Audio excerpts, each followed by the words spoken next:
आज के मुख्य समाचार। शहर की अव्यवस्थाओं पर हिमाचल बहुजन महाशक्ति का सवाल। भेड़ पालकों की समस्याओं पर विधानसभा में गूंज उठी आवाज। प्रागपुर गरली को ग्रामीण हेरिटेज पर्यटन मॉडल बनाने की मांग। शिमला की संजौली मस्जिद पर हाईकोर्ट की सख्ती। 5 और 7 दिसंबर को बारिश बर्फबारी के आसार। सरकारी कामकाज में लापरवाही पर होगी कड़ी कार्यवाही। विधानसभा परिसर में विपक्ष ने किया प्रदर्शन। धर्मशाला में भाजपा का शक्ति प्रदर्शन। 15 दिसंबर से होगा सोनार सर्वे। अब समाचार विस्तार से। हिमाचल प्रदेश में कांग्रेस सरकार के 3 वर्ष पूरे होने पर भाजपा ने आज जोरावर स्टेडियम धर्मशाला में बड़ा धरना प्रदर्शन किया। रैली का नेतृत्व भाजपा प्रदेश अध्यक्ष डॉक्टर राज बिंदल ने किया, जिसमें सैकड़ों कार्यकर्ता शामिल हुए। भाजपा नेताओं ने सरकार पर भ्रष्टाचार, कुशासन और वादा खिलाफी के गंभीर आरोप लगाए हैं। विधायक विपिन परमार ने कहा कि इस सुख की सरकार को उखाड़ फेंकना चाहिए, जबकि सांसद सुरेश कश्यप ने आरोप लगाया कि प्रदेश में चिट्टा माफिया, भ्रष्टाचार और गैंगवार बढ़ रहे हैं। सरकार ने 10 गारंटियां देकर जनता को गुमराह किया है। भाजपा प्रभारी श्रीकांत शर्मा और सांसद अनुराग ठाकुर भी मंच पर मौजूद रहे। भाजपा के सह प्रभारी संजय टंडन ने रैली को जनता का आक्रोश बताते हुए कहा कि कांग्रेस सरकार 3 साल में एक भी गारंटी पूरी नहीं कर सकी है। उन्होंने कहा कि हर मोर्चे पर भ्रष्टाचार और प्रशासनिक विफलता बढ़ी है और जनता कांग्रेस सरकार को हटाने का मन बना चुकी है। सांसद राजीव भारद्वाज ने दावा किया कि 2027 के लिए भाजपा के योद्धाओं की टीम तैयार है, जबकि डॉक्टर राजीव बिंदल ने सरकार पर केंद्र की परियोजनाओं को रोकने और राजनीतिक बदले की कार्यवाही करने का आरोप लगाया है। अनुराग ठाकुर ने कहा कि कांग्रेस ने प्रदेश को भारी कर्ज में डुबो दिया है, कानून व्यवस्था बिगड़ी है और सरकार केवल खाओ मौज करो की नीति पर चल रही है। उन्होंने कुप्रबंधन के आरोप लगाते हुए कहा कि आज से कांग्रेस के पांव उखड़ने शुरू हो गए हैं।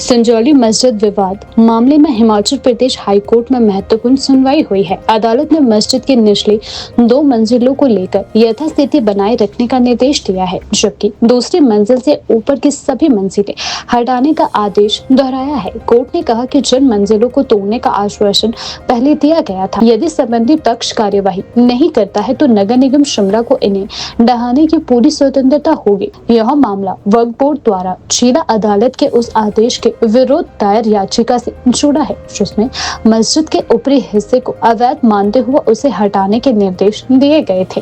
हाईकोर्ट ने इस याचिका पर न्यायमूर्ति अजय मोहन गोयल के एकल पीठ में सुनवाई की। अब अगली सुनवाई मार्च में तय की गई है। हिंदू संघर्ष समिति के सह संयोजक विजय शर्मा ने आरोप लगाया है कि जिला अदालत पहले ही इस संरचना को अवैध ठहरा चुकी है, लेकिन उसके बावजूद अभी तक मस्जिद का बिजली और पानी का कनेक्शन नहीं काटा गया। विजय शर्मा का कहना है कि अदालत ने अवैध ढांचा गिराने के आदेश दिए हुए हैं, फिर भी अब तक कोई कार्यवाही पूरी नहीं की गई है। स्थानीय प्रशासन को कोर्ट के आदेशों को गंभीरता से लागू करना होगा। उन्होंने यह भी कहा कि समिति मामले की निगरानी कर रही है और उम्मीद है कि नगर निगम तथा प्रशासन हाईकोर्ट के ताजा आदेशों के अनुरूप जल्द से जल्द कदम उठाएगा। नगर निगम आयुक्त शिमला के कोर्ट ने 5 अक्टूबर 2024 को एक आदेश दिया था, जिस आदेश में संजौली मस्जिद की जो अवैध मस्जिद है उसकी ऊपर की 3 मंजिलें गिराने का आदेश था।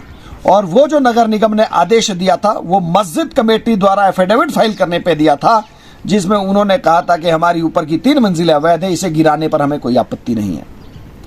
उसके बाद खुद एफिडेविट देने के बाद और नगर निगम आयुक्त कोर्ट का फैसला आने के बाद भी वक्फ बोर्ड और मस्जिद कमेटी ने इसको इतना भटकाया, उनके असीम जो झूठ की पराकाष्ठा को पार किया। आज उस संदर्भ में माननीय उच्च न्यायालय हिमाचल प्रदेश ने आदेश दिया है कि 30 दिसंबर तक जो है वो ऊपर की जो 1.5 मंजिल बची हुई है उसको तुरंत हटा दिया जाए। हम माननीय उच्च न्यायालय के इस निर्णय का स्वागत करते हैं। हिमाचल प्रदेश की ऊंची चोटियों पर ताजा बर्फबारी के बाद पूरे प्रदेश में ठंड ने अपना असर तेज कर दिया है। मंगलवार रात ताबो में न्यूनतम तापमान -9.8 डिग्री सेल्सियस दर्ज किया गया, जो सोमवार के -8.0 डिग्री सेल्सियस से लगभग 2 डिग्री कम है। अधिकांश क्षेत्रों में न्यूनतम तापमान 10 डिग्री सेल्सियस से नीचे रहा और पिछले 24 घंटों में औसतन 2 डिग्री की गिरावट दर्ज की गई है। कुकुमसेरी और कल्पा में भी पारा शून्य से नीचे बना हुआ है। बिलासपुर और मंडी में बुधवार को भी घना कोहरा देखने को मिला। मौसम विभाग ने गुरुवार और शुक्रवार के लिए कोहरे का येलो अलर्ट भी जारी कर दिया है। मौसम विभाग केंद्र शिमला के अनुसार पश्चिमी विक्षोभ की सक्रिय होने से 5 और 7 दिसंबर को मौसम में बदलाव की संभावना है। इस दौरान चंबा, कांगड़ा, कुल्लू, किन्नौर और लाहौल स्पीति के ऊपरी क्षेत्रों में बर्फबारी जबकि अन्य जिलों में बारिश के आसार बताए गए हैं। उधर मनाली लेह मार्ग, शिंकुला दर्रा और झिलोड़ी दर्रा पर वाहनों की आवाजाही सामान्य है, लेकिन मार्ग पर ब्लैक आइस बनने से यात्रा अब भी जोखिम भरी बनी हुई है।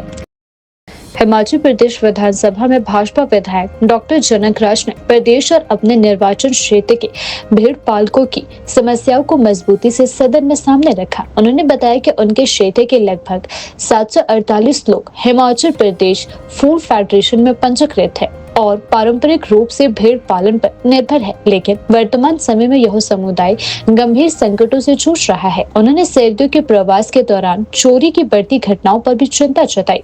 बीते एक सप्ताह में लंच, ढक्की की धार, नूरपुर और लपियाना और रानीताल क्षेत्रों में भेड़ बकरियों की कई चोरी की घटनाएं सामने आई है, जिनकी जानकारी पुलिस और प्रशासन को देने के बावजूद कोई ठोस कार्यवाही नहीं हुई है। डॉक्टर जनक राज ने कहा कि एक बार में 15 से 20 पशु चोरी हो जाने से भेड़ पालक पूरे वर्ष की कमाई खो देते हैं, जो उनकी आजीविका पर सीधा प्रहार है। डॉक्टर जनक राज ने यह भी बताया कि राजस्थान व अन्य राज्यों से बड़े पैमाने पर पशुओं की बिक्री होने से स्थानीय भेड़ पालकों की भेड़ बकरियों की मांग घटी है, जिससे यह परंपरागत व्यवसाय खतरे में पड़ गया है। उन्होंने सरकार से आग्रह किया है कि जनजातीय समुदाय से जुड़े भेड़ पालकों के इस पारंपरिक व्यवसाय को विशेष संरक्षण दिया जाए। मेरे चुनाव क्षेत्र के लगभग 748 लोग जो हिमाचल प्रदेश वूल फेडरेशन में पंजीकृत हैं, परंपरागत तरीके से हमारे समुदाय का व्यवसाय जो है भेड़ पालन उससे जुड़े हैं।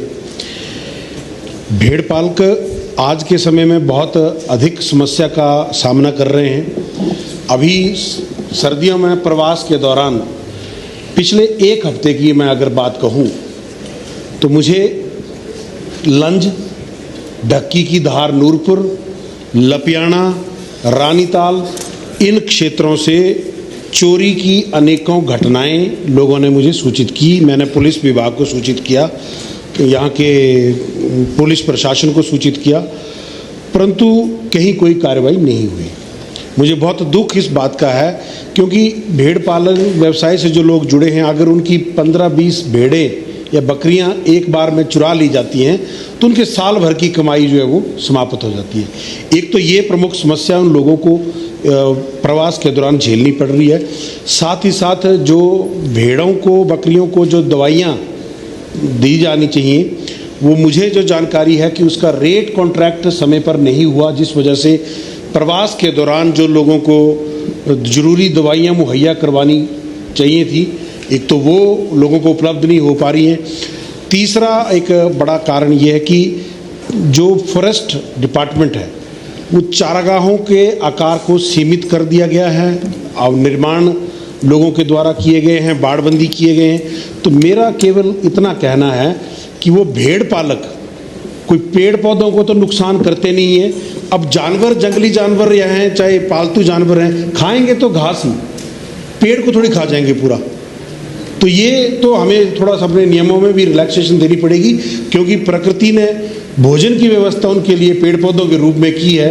तो हम जो वहाँ पर बाड़बंदी करके आए दिन फॉरेस्ट वाले उनके चालान काट रहे हैं, कभी उनको मतलब तंग कर रहे हैं, कोई मिली भगत से कि भाई इतना दे दे मैं तेरे को अलाउ कर देता हूँ, इस तरीके की अनेकों समस्याएं आ रही हैं। तो आपके माध्यम से मैं सरकार से ये आग्रह करता हूँ कि जो भेड़ पालकों को जो ये समस्याएं आ रही हैं इस पर सरकार विचार करे। एक और समस्या कि राजस्थान से और अन्य प्रदेशों से जो पशु है यहाँ पर बेचने के लिए लाए जा रहे हैं और जो स्थानीय पशु हैं, स्थानीय भेड़ पालकों की भेड़ें हैं, बकरियां हैं, उनके लिए बाजार में फिर खरीदारी कम हो रही है, जिससे ये व्यवसाय अब खतरे की जद में है। और मैं अध्यक्ष महोदय आपके माध्यम से अपने इन जनजातीय लोगों के इस पारंपरिक व्यवसाय के लिए विशेष संरक्षण प्राप्त करना चाहूँगा, क्योंकि ये हमारी पहचान है, हमारे समुदाय की पहचान है। इसको समाप्त होने से बचाएं। बहुत बहुत धन्यवाद।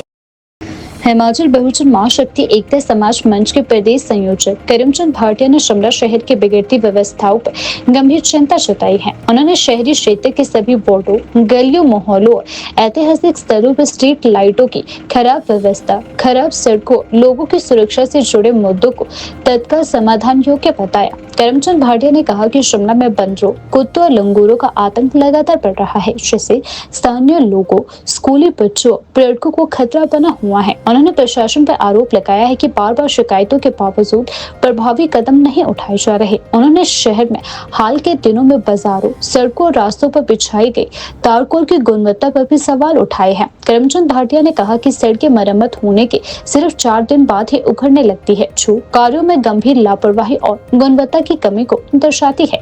करीमचंद भाटिया ने प्रशासन और नगर निगम से मांग की है कि शहर भर में स्ट्रीट लाइटें तुरंत दुरुस्त की जाए, खराब सड़कों और रास्तों की गुणवत्ता के साथ मरम्मत करवाई जाए, बंदरों और कुत्तों के आतंक से निपटने के लिए प्रभावी और सुरक्षित योजना बनाई जाए। हिमाचल प्रदेश की राजधानी शिमला में सभी वार्डों में, गली में, मोहल्लों में, सभी 34 वार्डों के गली मोहल्लों में स्ट्रीट लाइट व्यवस्था के बहुत बुरे हाल हैं। गली मोहल्लों, वार्डों में अंधेरा छाया हुआ है। रात्रि के समय महिलाओं को, बच्चों को, आम पब्लिक को अपने घरों में सुरक्षित जाना अंधेरे में किसी खतरे से खाली नहीं। अंधेरे के चलते नशेड़ियों के, शराबियों के, सिर फिरे लोगों के सीढ़ियों पर डेरे जमे हुए। लेकिन नगर निगम शिमला के संबंधित पार्षद, नगर निगम शिमला इस ओर कोई ध्यान नहीं दे रहा है। राजधानी शिमला के सभी वार्डों में जो कोल तार से पैच 10, 15, 20 मीटर के एरिया में भरे जा रहे हैं, उस कोल तार में कोई गुणवत्ता नहीं है। उस कोल तार में कोई गुणवत्ता नहीं है। उसके ऊपर कोई रोलर नहीं फेरा जा रहा है। आज तार कोल डाल रहे हैं, 4 दिन बाद उखड़ जा रही है। आखिर सरकार के पैसे का, पब्लिक के पैसे का, पब्लिक के टैक्स का ये दुरुपयोग क्यों हो रहा है? और जो नगर निगम शिमला के महापौर और जो संबंधित प्रशासन कोल तार बिछा रहा है, उसी मौके पर देखना चाहिए कि जो 10-15 मीटर एरिया में, 5-10 मीटर एरिया में कोल तार से पैच भरे जा रहे हैं, केवल सड़कें काली की जा रही है, लिपा पोती की जा रही है। उनके ऊपर रोलर ना बिछाने से उस कोल तार के ऊपर जगह जगह एक डिजाइनदार खड्डे पड़े हुए हैं। ये कैसा कार्य हो रहा है? पैसे का दुरुपयोग क्यों हो रहा है? संबंधित प्रशासन को, विभाग को, अधिकारियों को मौका निरीक्षण करना चाहिए। राजधानी शिमला में बंदरों का आतंक है, लंगूरों का आतंक है। बंदर, लंगूर लोगों को धक्के दे रहे हैं, और लंगूर का धक्का तो इतना जबरदस्त होता है, इतनी धमक होती है कि व्यक्ति गिरता ही मर जाए, चोट लग जाए, हड्डियां टूट जाए। महिला और बच्चों को दिक्कत हो रही है। बंदर आए दिन पर्यटकों का, आम लोगों का सामान छीन रहे हैं, उन्हें काट रहे हैं। और कुत्तों के तो हालात इतने हैं कि हाल ही में 2-3 दिन पूर्व मैं समाचार पत्र में पढ़ रहा था, किसी समाचार पत्र में पढ़ रहा था कि हिमाचल प्रदेश में पिछले 1 साल में 3 लाख से अधिक, 3.5 लाख से अधिक लोगों को प्रदेश में कुत्ते काट चुके हैं। आखिर हिमाचल प्रदेश सरकार की, संबंधित प्रशासन की क्या जिम्मेदारी है? सरकार की क्या जिम्मेदारी है? सरकार की जिम्मेदारी जनता को सुरक्षा प्रदान करना है। भारत के सर्वोच्च न्यायालय के द्वारा भी हाल ही में दिशा निर्देश पारित किए गए थे कि ऐतिहासिक स्थलों से, बाजारों से कुत्तों को हटाया जाए। लेकिन नहीं हटाया जा रहा। हम नगर निगम शिमला से, महापौर से, उप महापौर से, नगर निगम शिमला के आयुक्त से, पार्षदों से आग्रह करना चाहते हैं कि हमें नगर निगम महापौर के कार्यालय के बाहर बंदर कुत्तों के आतंक से पब्लिक को बचाने और सुरक्षित रखने के लिए धरने प्रदर्शन पर बैठने को मजबूर न किया जाए। पूर्व उद्योग मंत्री विक्रम ठाकुर ने विधानसभा और सरकार से प्रागपुर और गरली को दोबारा सक्रिय रूप से संरक्षित कर ग्रामीण हेरिटेज पर्यटन के मॉडल के रूप में विकसित करने की मांग की है। उन्होंने कहा कि प्रागपुर को वर्ष 1997 में हेरिटेज विलेज का दर्जा मिला था और लगभग 3 किलोमीटर दूरी पर स्थित प्रागपुर व गरली दोनों ही सांस्कृतिक विरासत, पुरानी हवेलियों और मंदिरों और तंग गलियों और पारंपरिक शिल्प कला के लिए बेहद महत्वपूर्ण माना जाता है। विक्रम ठाकुर ने सरकार से प्रागपुर गरली के लिए विशेष विकास पैकेज मंजूर करने का आग्रह किया है। उनकी प्रमुख मांगों में सड़क और कनेक्टिविटी सुधार, पर्यावरण अनुकूल और स्ट्रीट लाइट्स, पार्किंग व्यवस्था, हेरिटेज थीम आधारित शौचालय, स्थानीय शिल्पकारों के प्रशिक्षण व बाजार उपलब्धता और पुरानी हवेलियों को होम स्टे और बुटीक होटल के रूप में विकसित करना शामिल है। उन्होंने सुझाव दिया कि इन दोनों गांवों में वार्षिक हेरिटेज उत्सव आयोजित किया जाए। मैं आपकी अनुमति से प्रस्ताव करता हूं कि प्रागपुर गरली हेरिटेज विलेज के संरक्षण, स्थानीय शिल्पकारों व कारीगरों को प्रोत्साहन तथा पर्यटकों की सुविधा के विकास बारे सदन का ध्यान आकर्षित करना चाहता हूं। माननीय अध्यक्ष महोदय, 1997 में हिमाचल प्रदेश सरकार द्वारा प्रागपुर गरली को हेरिटेज विलेज जो है वो घोषित किया गया। ये देश की सांस्कृतिक धरोहर और ग्रामीण पर्यटन की दृष्टि से अत्यंत महत्वपूर्ण है। क्या बोला? प्रागपुर में जो गरली है वो प्रागपुर और गरली के बीच में 3 किलोमीटर का डिस्टेंस है और इन दोनों को ही हेरिटेज का दर्जा मिला है। और मैं प्रागपुर के बारे में, क्योंकि ये जो प्रागपुर है ये इसका नाम ये जो हमारे जसवां रॉयल फैमिली की रानी प्राग देवी के नाम पर 16वीं जो सदी है उसमें ये रखा गया। और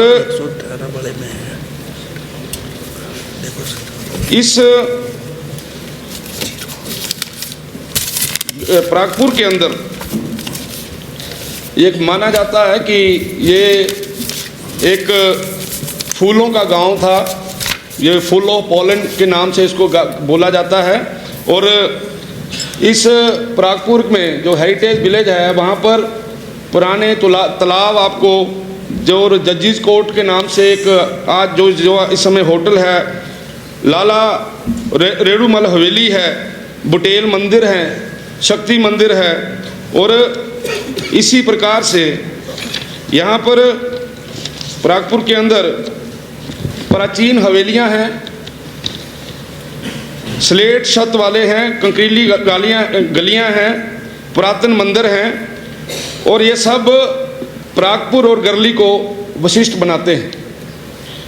मेरा माननीय, क्योंकि मुख्यमंत्री जी ने इसका जवाब देना है जैसा आपने बोला है, मैं ये चाहता हूँ कि गरली और प्रागपुर के जो हेरिटेज विलेज है इनके लिए विशेष पैकेज का अनुरोध, जिसके कारण से इस हेरिटेज विलेज के अंदर जो आपके टूरिज़्म की ज़्यादा से ज़्यादा वहाँ पे आ सकते हैं, कुछ चीज़ों की तरफ ध्यान देने की ज़रूरत है। जैसा कि हमारे राज्य के लिए पूरे देश के अंदर सांस्कृतिक धरोहर और ग्रामीण पर्यटक की दृष्टि से अत्यंत महत्व का ये स्थान है। और इसमें जो मुख्य रूप से जो ज़रूरतें हैं जिसके कारण से गरली प्रागपुर और बेहतर हो सकता है, इस हेरिटेज विलेज के अंदर पर्यटन की दृष्टि से यहाँ पर अपार संभावनाएं हैं। यहाँ पर विरासत होम स्टे, पारंपरिक हस्तशिल्प और रोजगार की दृष्टि से भी अपार संभावनाओं से युक्त है। लेकिन जो इसकी मुख्य आवश्यकताएं हैं, उन आवश्यकताओं में धर्मशाला से ऊना तक बेहतर सड़क मार्ग होना चाहिए, उसके साथ साथ पर्यावरण अनुकूल स्ट्रीट लाइट्स, पार्किंग की अच्छी व्यवस्था हो, यहाँ पे सांकेतिक पट्टिकाएं लगें। उसी प्रकार से हेरिटेज थीम के पर आधारित शौचालय और सॉलिड वेस्ट यूनिट्स हों, और इनको हम तभी प्राप्त कर सकते हैं अगर प्रदेश सरकार जो है वो इनको स्वदेश दर्शन और प्रसाद योजना में शामिल करवाए। और इसी प्रकार से गरली प्रागपुर हेरिटेज उत्सव का भी जो है हर वर्ष जो है उसको मनाना चाहिए। यहाँ के स्थानीय कारीगरों को प्रोत्साहन देने के लिए वन डिस्ट्रिक्ट वन प्रोडक्ट के अंतर्गत प्रागपुर की जो कला है उसको पहचान दी जा सकती है। जिला शिमला के उपायुक्त अनुपम कश्यप ने साफ किया कि प्रशासनिक कार्यों में लापरवाही, ढिलाइयों, जनता से जुड़ी सेवाओं में देरी कतई बर्दाश्त नहीं की जाएगी। हाल ही में विभिन्न विभागों की कार्य प्रणाली की गई समीक्षा में कुछ स्थानों पर अनियमितताएं और ढिलाई सामने आई है, जिसके बाद उपायुक्तों ने सभी विभागों को सख्त निर्देश जारी किए हैं। उपायुक्त अनुपम कश्यप ने कहा कि निर्धारित समय सीमा में कार्य पूरा न करने वाले अधिकारियों कर्मचारियों की जवाबदेही तय की जाएगी। शिकायतें मिलने पर संबंधित कर्मचारी के खिलाफ अनुशासनात्मक कार्यवाही की जाएगी। जनता से जुड़े मामलों में देरी या उदासीनता दिखाने वालों को बख्शा नहीं जाएगा। पारदर्शिता बढ़ाने के लिए विभागों को अपने कार्यों की नियमित रिपोर्ट अनिवार्य रूप से भेजनी होगी। उन्होंने स्पष्ट कहा कि प्रशासन का मुख्य लक्ष्य जनता को समयबद्ध और गुणवत्तापूर्ण सेवाएं उपलब्ध करवाना है। इस दिशा में शून्य सहनशीलता की नीति अपनाते हुए किसी भी प्रकार की लापरवाही पर तत्काल कार्यवाही की जाएगी। कि सचिव हैं वो ग्रास रूट लेवल पर की जो कांटेक्ट है उसकी जो है वो प्राथमिक कड़ी होती है। सरकार की जो भी स्कीमें होती हैं वो जनता तक पहुँचे, इसके लिए जो है वो जैसे डिफरेंट डिपार्टमेंट्स काम करते हैं, डिस्ट्रिक्ट एडमिनिस्ट्रेशन काम करता है, लेकिन जनता तक पहुँचाना, उसकी मॉनिटरिंग, उसका फीडबैक, ये दो हमारे कर्मचारी जो होते हैं, पटवारी और पंचायत की जो हमारे सेक्रेटरी होते हैं, ये बहुत इंपॉर्टेंट रोल प्ले करते हैं। तो हमने बहुत सारी जब हम रेवेन्यू अफसर की भी मीटिंग करते रहते हैं, बीच में क्वार्टरली मीटिंग हमारी रेगुलर होती है, तो उसके बावजूद भी मुझे कहीं ऐसा लगा कि जो हमारे सरकार के इतने प्रयास हैं वो उसमें कहीं कोई कमी ना रहे और जितनी योजनाएं हैं और वो ठीक से हों। और जो बार बार आपने देखा सरकार ने ये निर्देश दिए हैं कि हर महीने जो है वो रेवेन्यू अदालतें भी लगाई जाएंगी और ये सब चीज़ें भी होंगी। उसके बावजूद भी कहीं ऐसा लगा कि बीच में कहीं कोई गैप बीच में इसमें कहीं चल रहा है, तो वो लगा शायद वो कहीं एडमिनिस्ट्रेटिव लेवल पे, शायद कहीं हमारे लेवल पे तो नहीं कोई गैप उस तरह करा।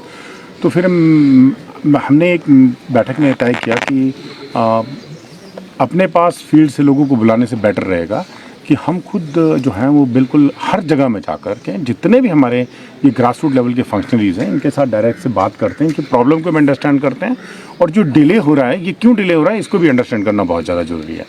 तो इसी कड़ी में हमने कल जो है वो पहले ठियोगपुरी सब डिवीज़न सारी तहसीलें और उसके बाद कुमारसेन की सब जो हमारी सब डिवीज़न और तहसीलें हैं उसमें जितने भी पटवारी हैं, कानून गो हैं, ऑफिस के जो कानून गो हैं, उस सब लोगों के साथ डायरेक्ट जो है वो इंटरेक्शन की, बातचीत की। और आज इसी कड़ी में जो है हम सुन्नी में भी जो हमने पूरा जो सुन्नी का जो हमारा नया सब डिवीज़न बना है और इसमें जो तहसील है इसमें सभी पटवारी, कानून गो और एसडीएम और तहसीलदार के साथ जो है वो इस तरह चर्चा की।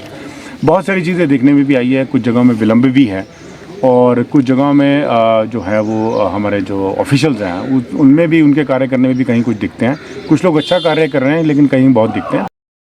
हिमाचल प्रदेश विधानसभा के शीतकालीन सत्र में आज कार्यवाही शुरू होने से पहले भाजपा विधायकों ने विधानसभा परिसर में जोरदार प्रदर्शन किया।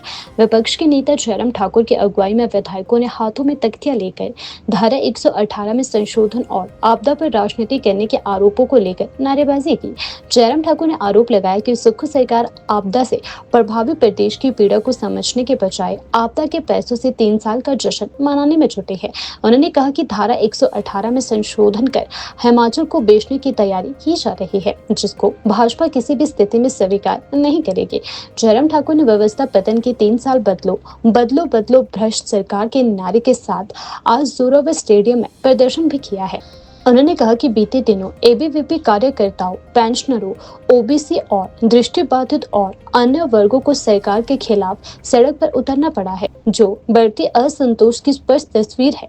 शिमला में पीएम के पुतले को जलाने की अनुमति पर भी जयराम ठाकुर ने सवाल उठाते हुए कहा कि अधिकारियों को अपनी सीमा में रहकर काम करना चाहिए। भाजपा ने चेतावनी दी है कि यदि सरकार जन भावनाओं की अनदेखी करती रही तो विरोध और तेज किया जाएगा। 118 खेल है, हिमाचल फॉर्म सेल है, 118 खेल है। जश्न मनाना बंद करो, बंद करो, बंद करो। जश्न मनाना बंद करो, राहत राहत बंद करो। जश्न मनाना बंद करो, राहत राहत बंद करो। आपदा पर राजनीति बंद करो, बंद करो, बंद करो। आपदा पर राजनीति बंद करो, बंद करो, बंद करो। आपदा पर राजनीति बंद करो, बंद करो, बंद करो।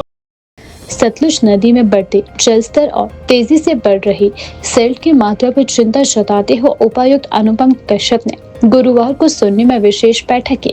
उन्होंने बताया कि कॉलडम प्रबंधन 15 दिसंबर 2025 से सोनार सर्वे शुरू करेगा, जो 15 से 20 दिनों में पूरा होगा। सर्वे की रिपोर्ट के आधार पर सुन्नी क्षेत्र के लिए आगे की रणनीति तैयार की जाएगी। उपायुक्त ने कहा कि इस वर्ष ITI परिसर, विश्राम गृह, गो सदन और कई रिहायशी इलाकों में जल भराव और गाद जमा होना बड़ा खतरा बन चुका है।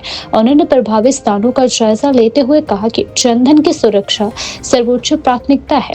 थली पुल को हुए नुकसान को देखते हुए 10 करोड़ रुपए की मरम्मत योजना स्वीकृत कर ली गई है। इस महीने कार्य शुरू होगा और मानसून से पहले नया सस्पेंशन पुल मौजूदा पुल से 3 मीटर ऊपर तैयार कर दिया गया है। पुल क्षतिग्रस्त होने से मंडी शिमला मार्ग प्रभावित है और लोगों को भारी नुकसान झेलना पड़ रहा है। ITI रुड़की की रिपोर्ट के अनुसार 2014 से 2021 तक सिल्ट स्थिर रही, लेकिन 2021 के बाद इसमें तेजी से बढ़ोतरी हुई है। रिपोर्ट में कहा गया है कि सुन्नी क्षेत्र के सिल्ट भवन निर्माण के लिए उपयुक्त है और सही दिशा में माइनिंग कर जल स्तर घटाया जा सकता है। NTPC ने माइनिंग के लिए राज्य सरकार को NOC देने की सहमति जताई है। देखिए, मसला तो थोड़ा संवेदनशील है कि पीछे आपने देखा ही होगा कि बरसात के दौरान जो है जब पानी का जल स्तर बढ़ गया था तो काफ़ी प्रॉब्लम जो है इस एरिया में आई थी। जैसे जो मंडी शिमला की कनेक्टिविटी है वो भी हमारी इसमें बीच में टूट गई थी और बाकी 1-2 पुल भी आपने देखा जो लोगों के आने जाने की सुविधा का एकमात्र साधन थे, वो भी इसमें बह गए थे। तो उसके बाद हमने जैसे ही बरसात खत्म हुई थी तो हमने एक कोल डैम और डिस्ट्रिक्ट एडमिनिस्ट्रेशन और बाकी जितने भी संबंधित विभाग हैं, चाहे वो माइनिंग से रिलेटेड है, फॉरेस्ट है या बाकी जो भी और संबंधित सब विभाग है, एक बैठक की थी हमने शिमला में। तो उसमें प्राइमरी ये देखा गया था कि भी डैम में जो सिल्ट का लेवल है वो किस तरह से बढ़ रहा है और वो आने वाले समय में उसके क्या घातक परिणाम हो सकते हैं। तो इसकी समय रहते जो है चिंता करना ज़रूरी है और समीक्षा करना भी ज़रूरी है ताकि उसमें कोई प्रोएक्टिव एक्शन ले सकें, ताकि रेमेडियल एक्शन जो है वो उसको अमली जामा कराया जा सके। तो इसी सिलसिले में फिर ये तय हुआ था कि अगली जो बैठक होगी वो जो जानकारी हमें उस वक्त चाहिए होगी वो लेकर के हम मौके पे ही देखेंगे कि मौके में भी क्या सिचुएशन है। और वहीं जो एक ITI भी जो जहां हम अभी भी खड़े हैं ये भी पूरी तरह से जो है लगभग जलमग्न हो गई थी। इसके साथ फॉरेस्ट का गेस्ट हाउस है वो भी जलमग्न हो गया था। इसके आगे एक शमशान घाट है, उसके बाद एक मंदिर है और आने वाले आगे भी कुछ मकान है तो काफ़ी प्रभावित हुए थे।